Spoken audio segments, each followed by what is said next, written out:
It's a deal Libyans hope will end the conflict in their country. The two rival administrations have agreed to form a government of national reconciliation. But will it work? And what does the increasing presence of ISIL in Libya mean for the deal? This is Inside Story.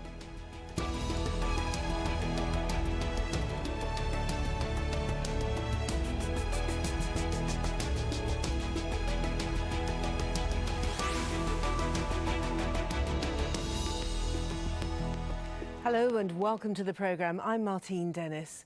Now, it's being hailed as a defining moment for the people of Libya and a great leap forward in the path for peace. After a year of failed negotiations, Libya's rival governments have reached a deal that could end the long political crisis.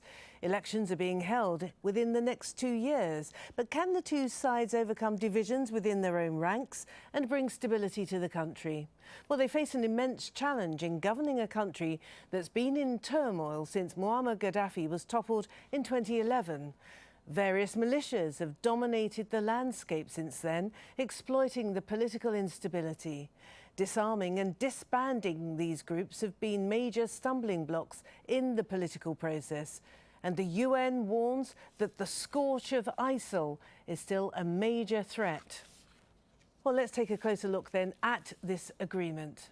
The General National Congress, based in Tripoli, and the UN-recognised House of Representatives in Tobruk have agreed to hold elections within 2 years. They've also agreed to form a 10-member committee to help choose a government of national reconciliation. An interim president and a deputy will be picked within 2 weeks. Now, this initial agreement comes ahead of another round of UN-brokered talks in Rome later this month. OK, let's bring in our guests now. In Tripoli, we have Anas El Gomati, who's director of Libya's first think tank, Sadek Institute. In Dublin, joining us on Skype is Fatima Hamrouche, former Minister of Health in the Libyan Transitional Government. And in London, George Joffe, Deputy Director and Professional Research Fellow at the Global Policy Institute. Welcome to you all. Anas, what do you think of the deal? The deal is clearly a first step. It's an interesting first step. There are obviously going to be many, many obstacles towards achieving a long and sustainable peace deal. And I think that is really the question that is on the minds of many of the Libyans here in the west of Libya, but also in the east and in the south. And I think that has really been the question since the beginning of the process in September of last year, where there was already an agreement on the table by both sides in Ghadames, in the south of the country. It's also the case when after the aftermath of the overthrow of Muammar Gaddafi, whether or not we can find a sustainable peace agreement rests on one big question. Do we actually agree that we want to work together? Do we agree to the principle of pluralism? Do we agree that if one party leaves power, that they should also be able to contest power in 2 years or 5 years or any number of given years after the next elections? Now, this has been a big, big query and a big problem that has marred the country since the first elections in 2012, that if one party leaves power, the other one immediately wants to eradicate that other half. And so it's very, very difficult to turn up to your job, as a political leader or as a politician or as a party leader, thinking about what kind of manifesto you want to create or what kind of program or development or transition or roadmap you want to create for the country, if you're worried that your political opponent might wipe you out.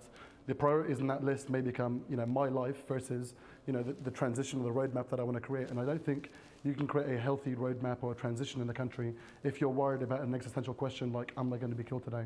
Absolutely. Fatima, the fact that this is a Libya plan, this has come from the two factions dominating Libyan politics. Is this a positive sign, and does that give it slightly more hope?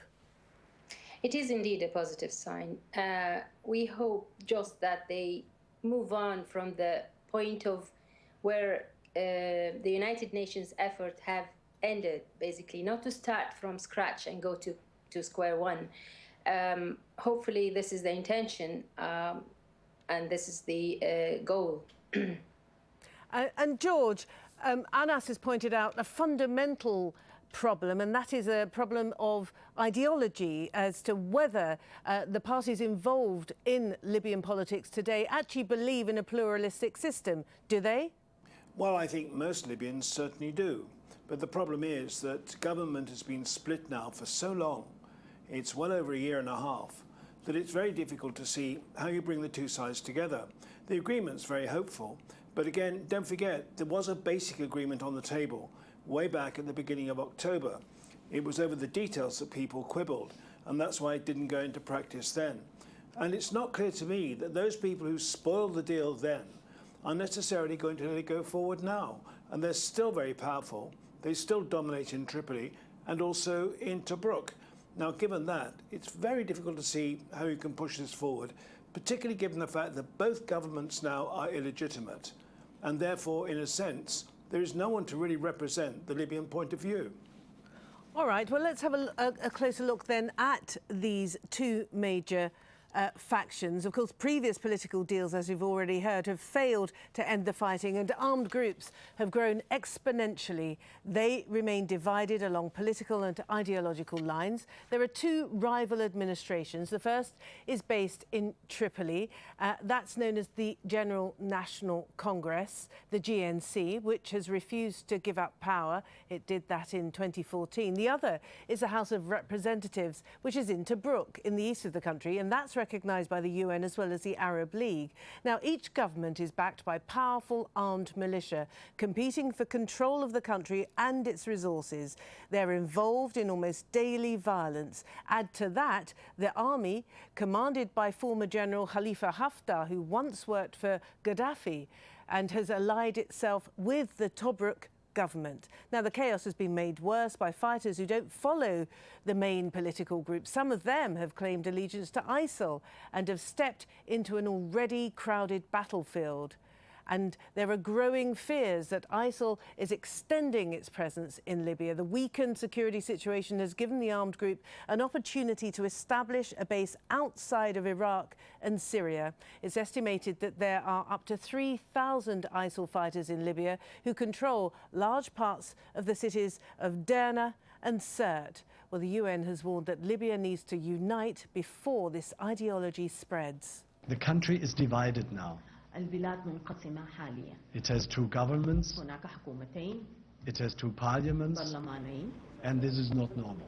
On the other side, you have the threat of Daesh, and the scourge of terrorism is expanding every day. We have a situation where the international community is also fighting against Daesh in Syria, and this means that probably fighters from Syria come to where the security vacuum is, to Libya. And George, given that we've just outlined a very crowded battleground, what's to be done about the militias? Because there are over 1,000 of them with divided allegiances which shift on a regular basis. Well, the obvious answer is that you have to construct a force that represents the authority of a government and that can impose itself on the various militias that challenge it. The problem has been that over the last 4 years, that's proved virtually impossible to do, partly because originally the main source of force came from the militias themselves, and partly now because government itself is divided, as is the parliamentary representation. So until you can establish that, it's going to be very difficult to deal with the militias. But the militias are only part of the problem. Alongside them are the non-governmental groups that also exist inside Libya. And apart from Daesh, there is also a movement, Ansar al-Sharia, which is pro-Al-Qaeda, and that represents an equivalent danger. And Anas, in Tripoli, so the disbanding, the disarming of the militias is clearly going to be an immense challenge for anybody. But let's have a look now at the deal a little bit more closely, because the first step appears to be establishing a committee which would then nominate, select a president and a deputy president. Well, I was in meetings last night with a member of the GNC until very late last evening, and we were talking about the first fear of the choice of names. And I think, conceptually speaking, people are more worried, or members of the GNC and members of the HOR are worried about one main factor. Will someone that takes a position in government then turn these ministries and these institutions and take the war from the battlefields outside in the streets of Libya and take that war into the ministries, into the desks and offices that will govern the country and begin to fight there? And I think most of these people are now concerned over the choice of names. Now, if these choices of names, or the 10 members that will come to choose the president or the first deputy, or even potentially a second deputy, if they can find names that have absolute guarantees that they will not take the war of Operation Dignity or Operation Libya Dawn into the offices of ministries, into the offices of government, and try to eradicate one another during the time of governance over the next 2 years. I think we're in a safer situation, but there is so much to be said about the fact that the escalated narrative, the escalated stories that we've told ourselves about predefined enemies, predefined heroes, predefined villains, predefined terrorists, and how that comes to govern the rhetoric, govern the actions of many of the politicians there, and legitimate the murder and the extrajudicial arbitrary detention of many of the people that are coming into political life in Libya, how that has come to become an obstacle and frustrate the transition in Libya. That has got to be the main purpose of any new government, any new political leaders or politicians that want to come in and take the reins of government over the next 2 years. That has to be their main concern. They have to de-escalate the rhetoric. They have to stop this kind of toxic name-calling and stories that make ourselves feel better. They have to now come on to govern a country that is in desperate need of political leaders that are representative, but also represent and govern in a feasible, non-toxic and healthy way. And Fatima, it sounds very much as though very little has changed within the past year or so. Why is this moment being described then as a defining moment, as a giant leap forward for the people of Libya? It is indeed, because this is the first time the two heads of the legislative bodies meet together. There was a time when they wouldn't even want to listen to each other or accept that their representatives meet. So, yes, indeed, for Libya, this is a big move. But also the second thing is also that it's Libyan-led. It's not. From the start, I wasn't very happy that this is led from outside. I always called for the United Nations to be an observer and a guarantor that whatever is agreed upon is to be abided by. But it's come late now, but it's fine, better late than never. So yes, indeed, it is a good move, and Libyans welcome it. I agree with Mr. Gumati said that it's on paper, but whether they are able to really perform in real life, that's another issue. And I must also say Libyans now are aware that Daesh, between brackets ISIL, is the main danger in the area, in Libya in particular. They are taking over town after town. And if all these negotiations continue on and on, there will be a time where there will be no chance even for negotiation. So it's the time to put efforts together to face this enemy that is destroying the country altogether. So yes, indeed, everybody is happy with it. But the problem is there were before talks and nothing has been materialized. So we feel that this is a more serious act basically, they have done a move that hasn't been done before, which is an indicative, it shows that there is more fear that the ISIL is going to be controlling the country if they don't meet together and work against it. So yes, everybody is happy, I believe, except, of course, the ones who are going to lose from this, which is ISIL itself. OK, let's deal with ISIL in just a little while. But, George, what will be the first real test of this deal? Oh, there's no doubt at all. The first real test will be persuading General Haftar to accept it. He's made it quite clear that he won't accept any deal in which he is required to step down from his post as the Chief of Staff of the Libyan Army. That means that, in effect, if he is challenged, he will threaten to take over the government. And that would then, of course, scupper any deal. So that's a real breaking point, potentially, for the whole of the deal. But again, I have to agree with my colleagues. I think everyone in Libya is now well aware of the dangers of a failure of the agreement. The problem is translating words into action, given the enormous obstacles that exist, the special interests that exist, both in Tripoli and indeed in Tobruk, and the ways in which they're going to be squared and persuaded to come along. There have been meetings like this, and there have been initiatives like this before, over the Constitution, for example, over the National Dialogue.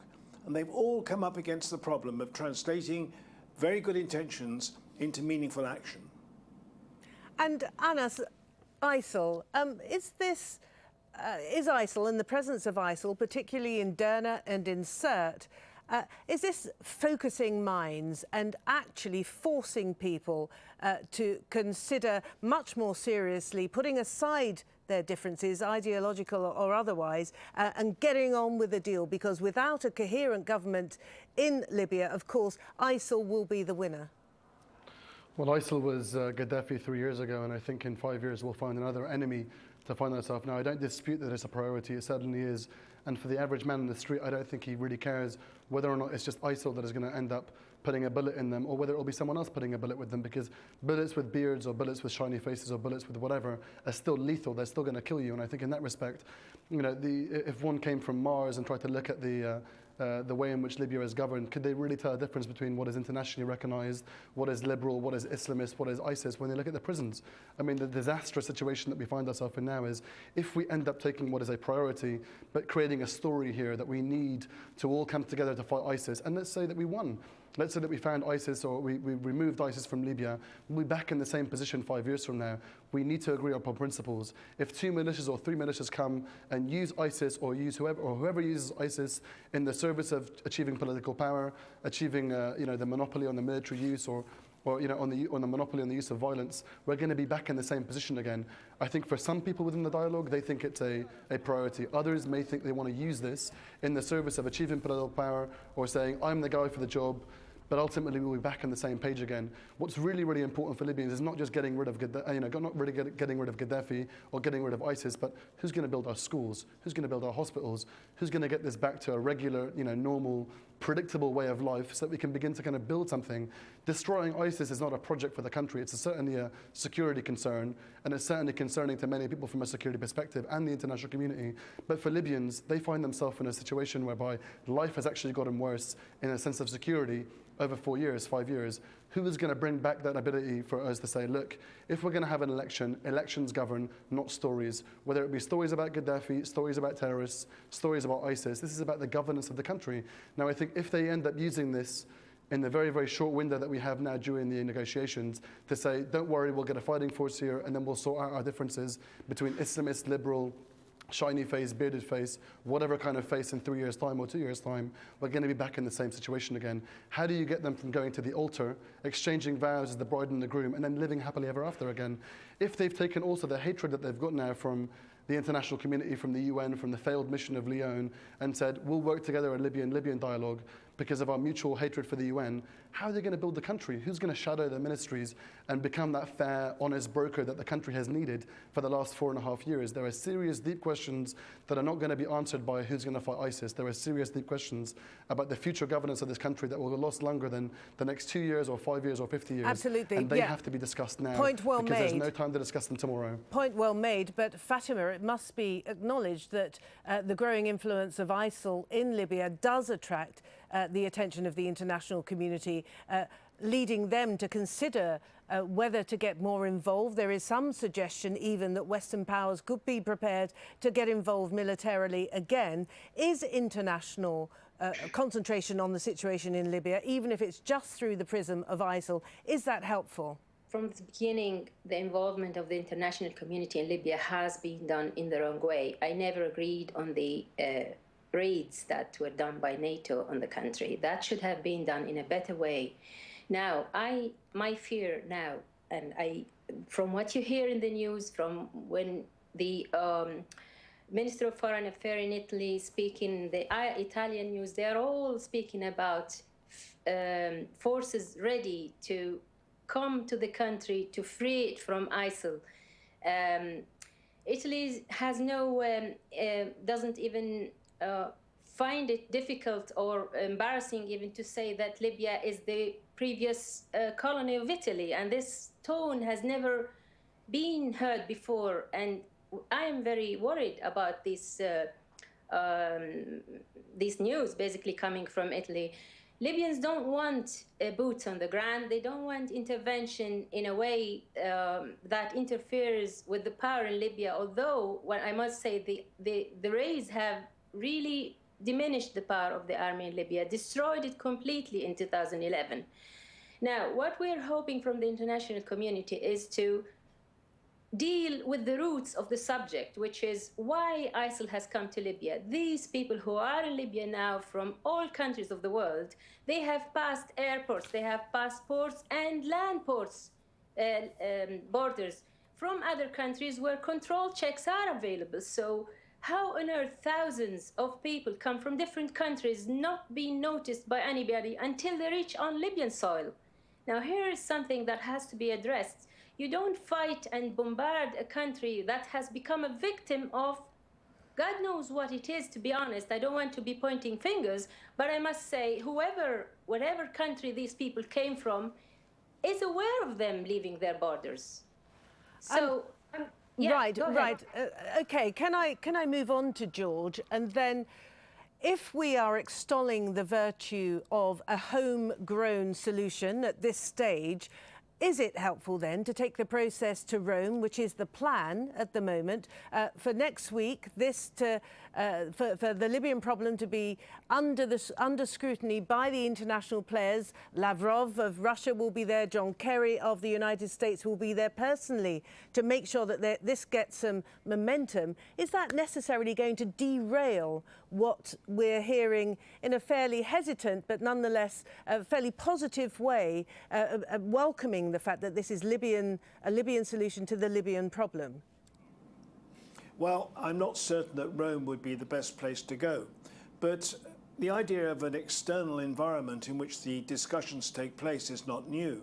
That occurred in Morocco, it occurred in Algeria in the run-up to the United Nations initiative to solve the problem. So I don't think that's really the problem. The real problem is simply that Libyans reject the idea of foreign intervention at all. They find that fully unacceptable. They even found the NATO intervention itself very difficult to accept, and they've never been prepared to accept an engagement directly thereafter. But the real problem in Libya is without effective governance, without the construction of a viable government, nothing is ever going to get done. That's the most important thing that can be done. And if the international community wishes to propose that it should intervene in some way, I think that will kill the whole process stone dead. Even though Britain, the United States, France in particular, by the way, and Italy feel that they should intervene for reasons of European and wider safety issues, that will not be acceptable in Libya. So in some way, we've got to be able to restrain ourselves and hope that we can construct a viable solution in Libya, constructed by Libyans themselves, which will enable an effective force to confront ISIL in its operations in the centre of Libya. And indeed, forces that could aid in that process do exist. Quite apart from those in the east, there are those at Misrata, which itself is much closer to Sirte. There are other forces too that could be used. But again, unless they're used, I'm afraid the process won't go forward. And Anas, what is required then to move this process along to the next stage? What is necessary? I think there has to be an agreement, and I think there has to be an almost ironclad and backed and brokered agreement through the international community. I don't think there is no room for the international community. I certainly agree that an organic Libyan solution amongst Libyans is a positive step forward. But then again, I'll believe it when I see it. And I think the brokerage and the agreement, the ironclad agreement by the international community is we will no longer abide by anybody infusing what is particularly a security concern in the service of political power or political stakeholders or trying to achieve the grip and the monopoly and the never-ending hold on political power in Libya. That has to be an agreement. Otherwise, we'll be back in the same situation as we were in this last year and a half. Now, that's the first thing. And the second thing is there's obviously a main concern for most of the Libyans now is the central bank has its public coffers that are almost drained out. How are we going to build the country back up? How are we going to continue paying inflated public salaries of over $12 billion a year in a country whereby we've only got a year and a half left of this kind of money? Now, I think these are the kind of ways in which we have to talk about it. There is a pressing security concern, but for 6 million people, how do you get the socio-economic levers to drive again so they can get back to their daily life again? And also, how do we ensure that there is an agreement that the 6-letter word that no one wants to talk about, drones, that will ultimately, and anyone that's seen the way that drones have come to mire, fragment, destroy the countries like Yemen, Afghanistan, Iraq. All right, that's something that could come to really, really wreck Libya's any kind of fledgling chances of a democracy. I'm going to have to jump in there. Thank you very much indeed. Our time is up. Anas El Gamati, Fatima Hamrouche and George Joffe, thank you all very much indeed for a very interesting and timely conversation. And as ever, thank you for watching. You can leave your comments on the programme page of our website, aljazeera.com. You can post your views on facebook.com/AJ Inside Story, or you can tweet us at AJ Inside Story. From me, Martine Dennis, and the whole Inside Story team, it's bye for now.